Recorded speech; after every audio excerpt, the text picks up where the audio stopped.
Cuando pensamos a veces en la búsqueda de un rey, fíjense que, y pensamos nosotros en las cuestiones actuales o en la cuestión de algún rey, que existen todavía reyes en el mundo, que sabemos que vienen por una cuestión de familia, de sangre, de linaje, ¿no? Que pasan a ser reyes y algunos en vida han otorgado su reino y entonces hoy están en el reinado los hijos o hijas.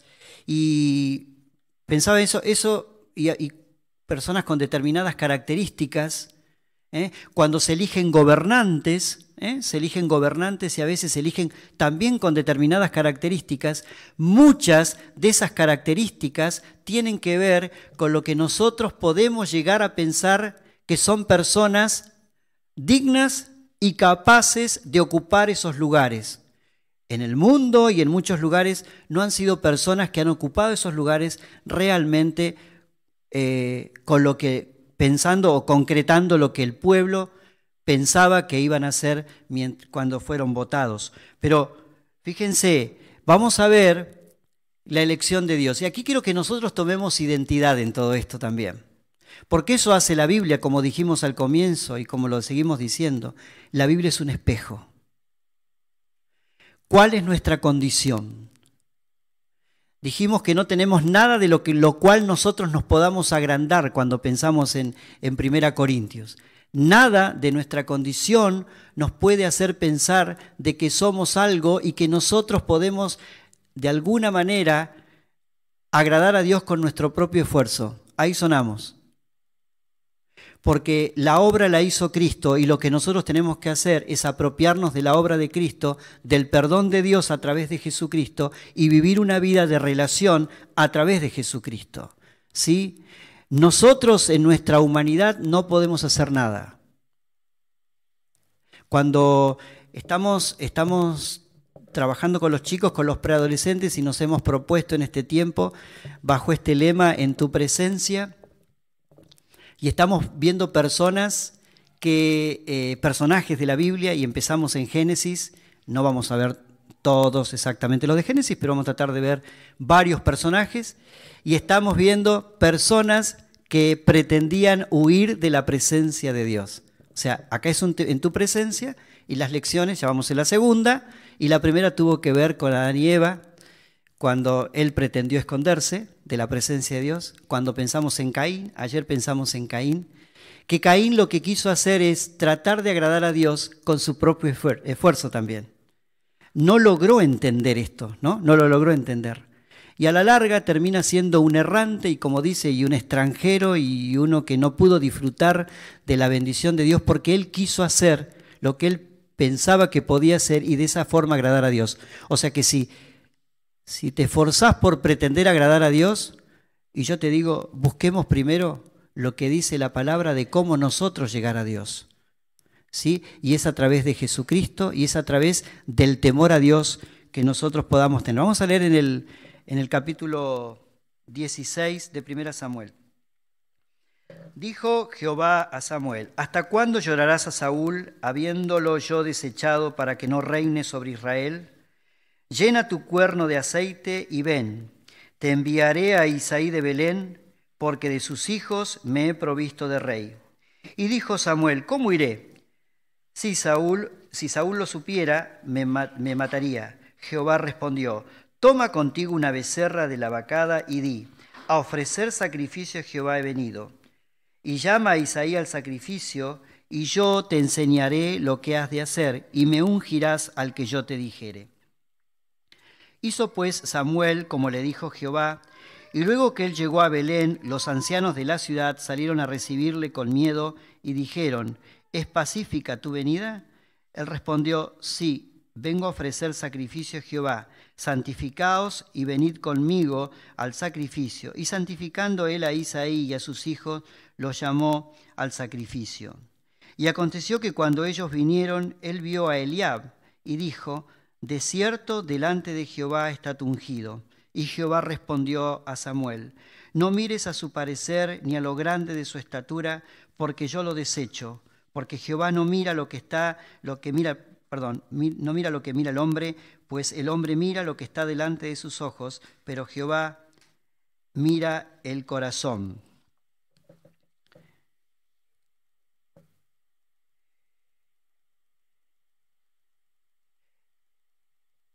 Ay, perdón, ¿qué hice? ¿Toqué algo? ¿Toqué algo? Toqué algo. Efectivamente, ¿qué tengo que hacer? Rápido porque esto no...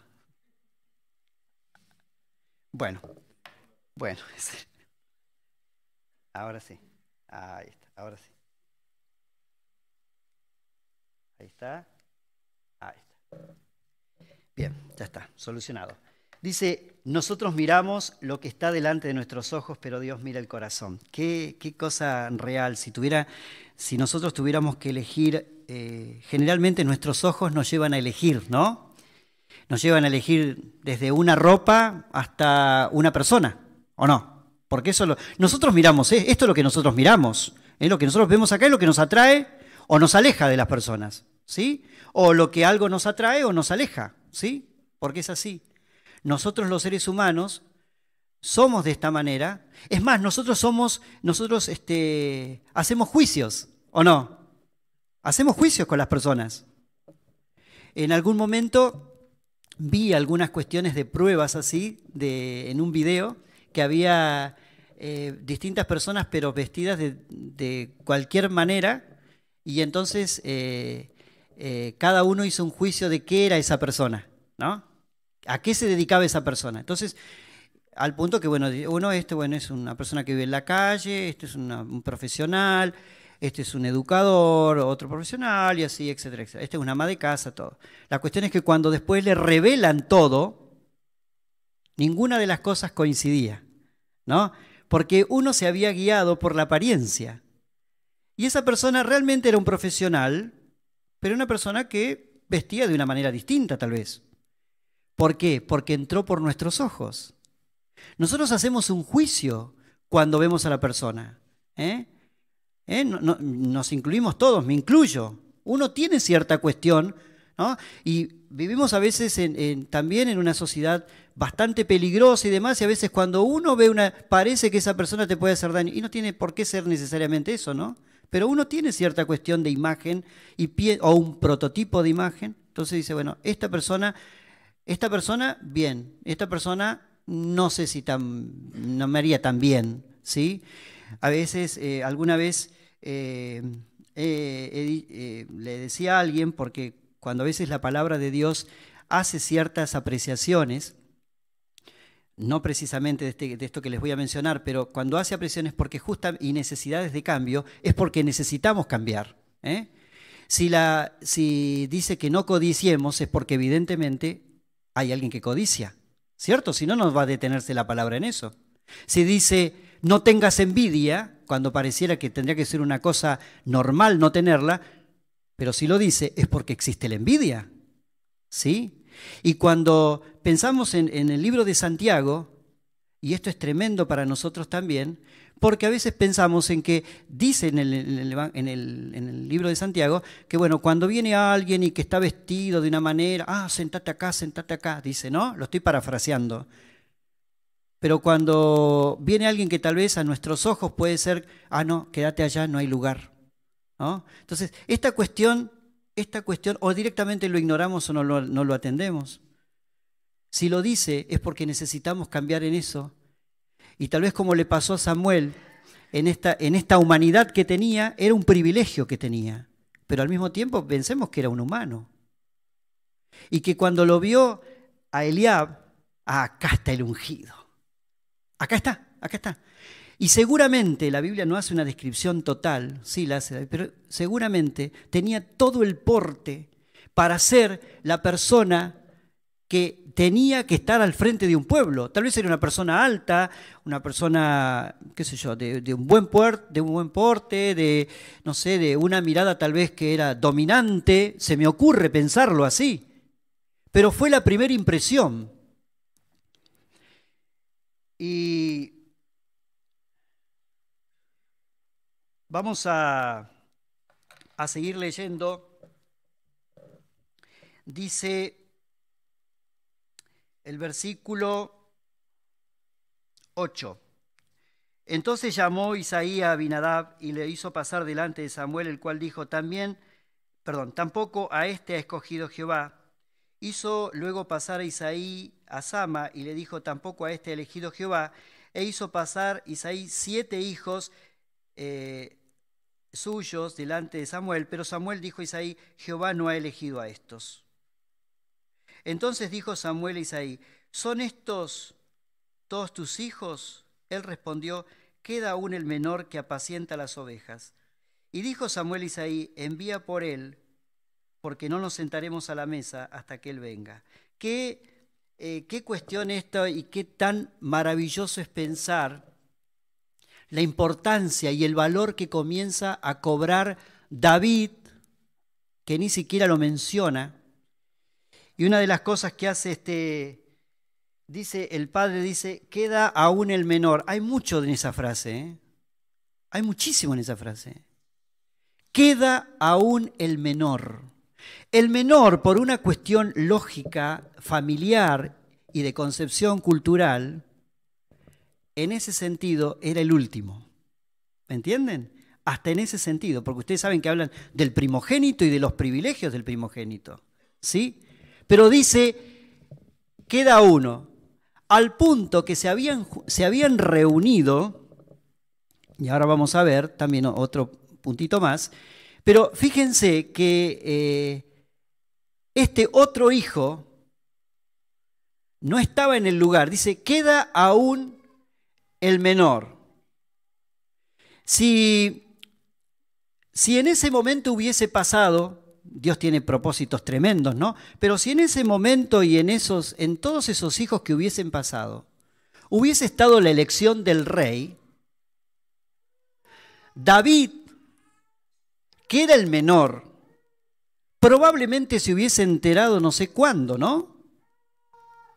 Porque él, en realidad creo que ni siquiera hubiese sido una situación que él hubiese reclamado. ¿Por qué no me llamaron a mí? Para ser parte y ser un poco protagonista de esta celebración y ver cuando lo elegían. No. Él no se iba a enterar. Dice, no, me queda uno y queda el menor. Tal vez nosotros empezamos a tener identidad con esto y decimos, la verdad,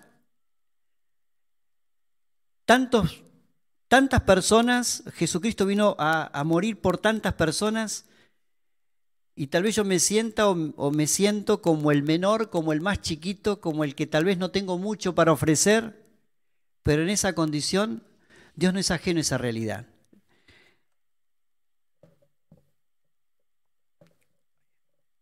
Dice, su padre no lo mencionó por su nombre. Hasta ese punto, ¿no? Que lo decíamos recién, no se menciona a David. Dice, me queda el menor.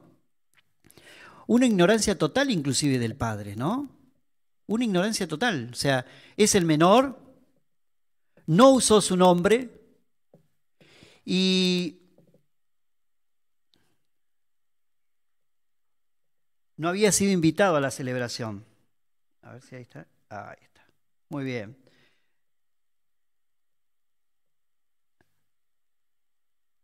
Pero de ser ignorado pasa a ser protagonista. Y ahora vamos a ver un poquitito la realidad y vamos a terminar después con eso. Pero fíjense lo que pasa. Envió pues él y le hizo entrar, y era rubio, hermoso de ojos y de buen parecer. Entonces Jehová dijo, levántate y úngelo, porque este es. Y Samuel tomó el cuerno del aceite y lo ungió en medio de sus hermanos, y desde aquel día en adelante el Espíritu de Jehová vino sobre David. Se levantó luego Samuel y se volvió a Ramá. ¿Qué privilegio tuvo Samuel y qué privilegio tuvo David de llegar a ser el elegido? Hermanos, nosotros somos elegidos. Si pensamos en la condición de David, David era un pastorcito de ovejas como lo podríamos llegar a definir. Para lo único que vivía David era para levantarse y ver cómo estaban las ovejas, para cuidar las ovejas, para reportar cómo estaban. Ustedes fíjense que se ve que no era una familia de mucho dinero, porque no eran, él hacía el papel de un sirviente, porque él iba y cuidaba las ovejas, no tenían gente que trabajaba para ellos. ¿Qué habrá pasado en la... Si hay no hay cosa más linda que estar en los lugares silenciosos y pensar. Yo pienso que David pensaría inclusive hasta en la realidad y en la creación de Dios, porque todo ese tiempo le permitía prepararse, ¿no? Prepararse para esto.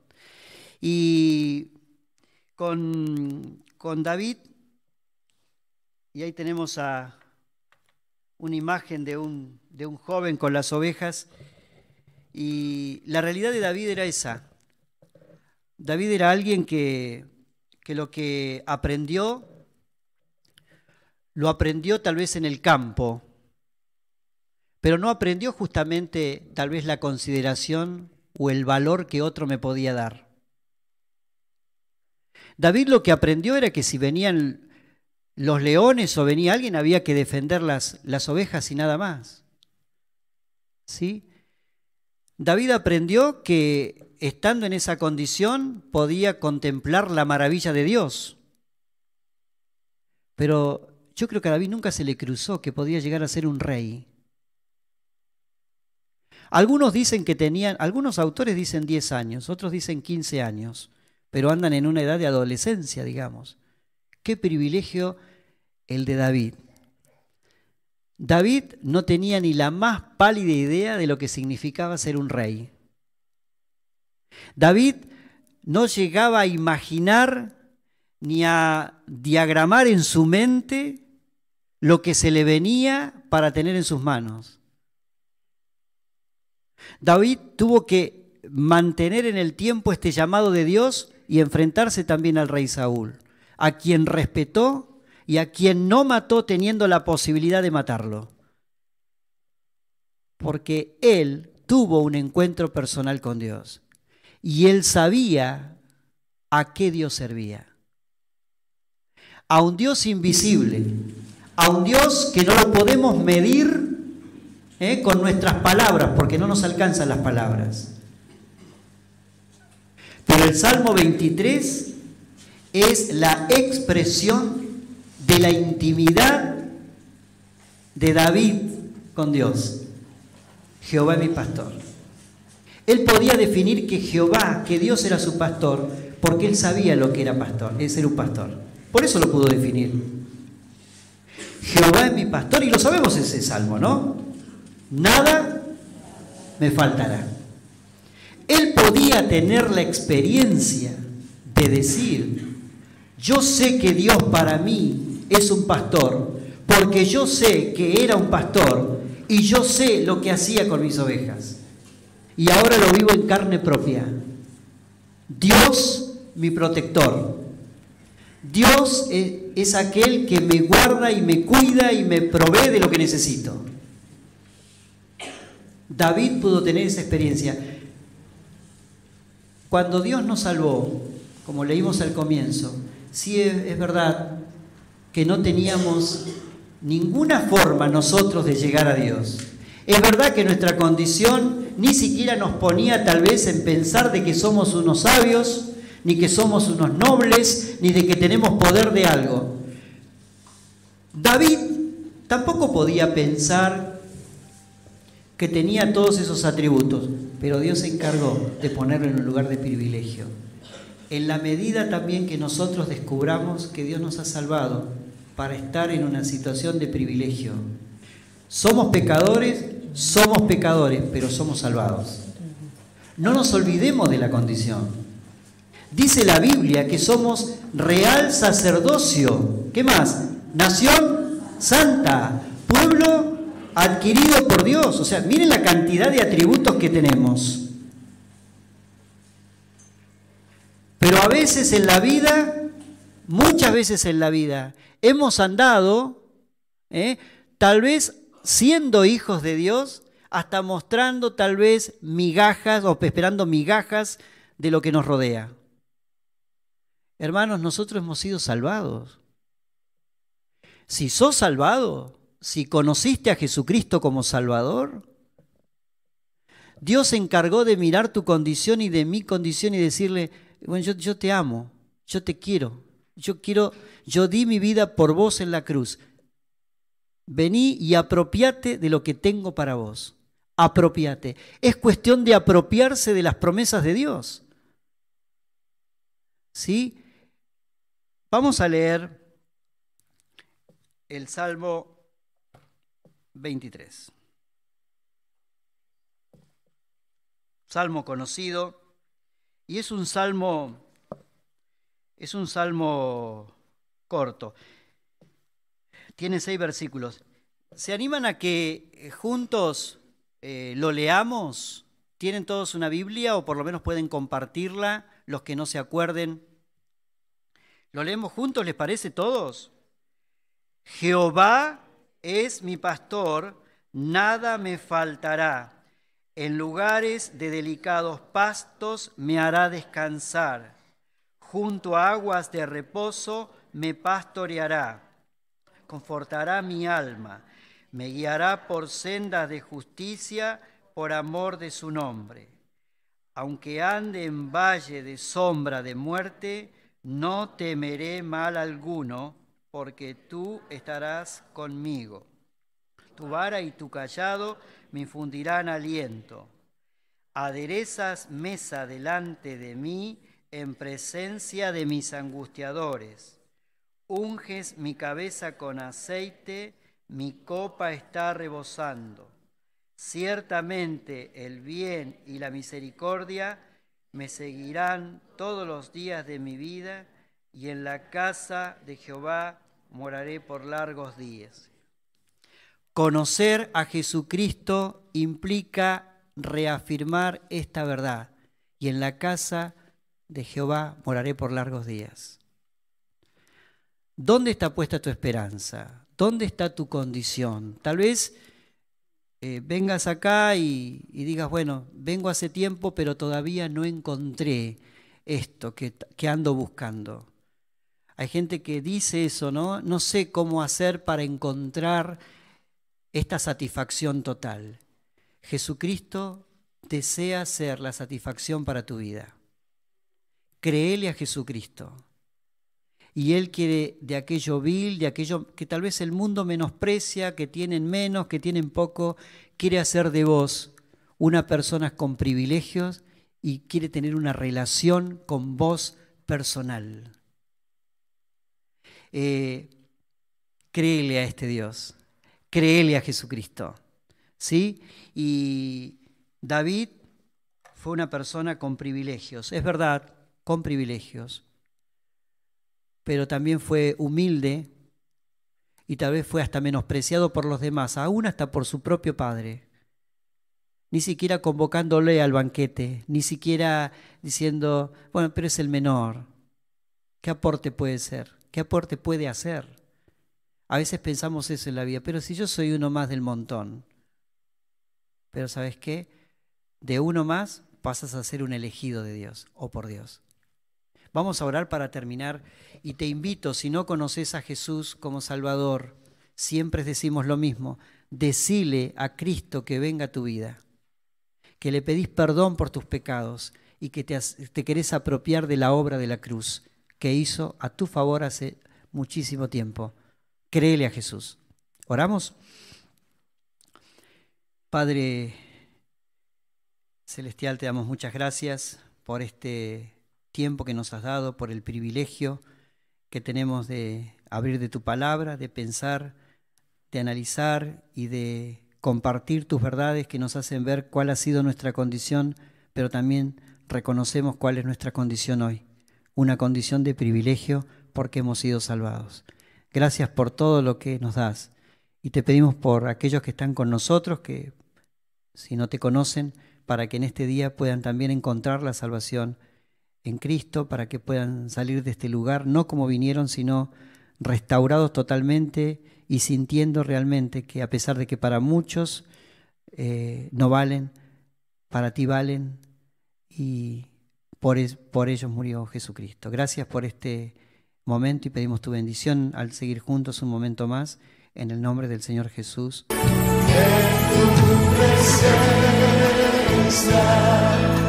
hay plenitud de gozo en tu presencia.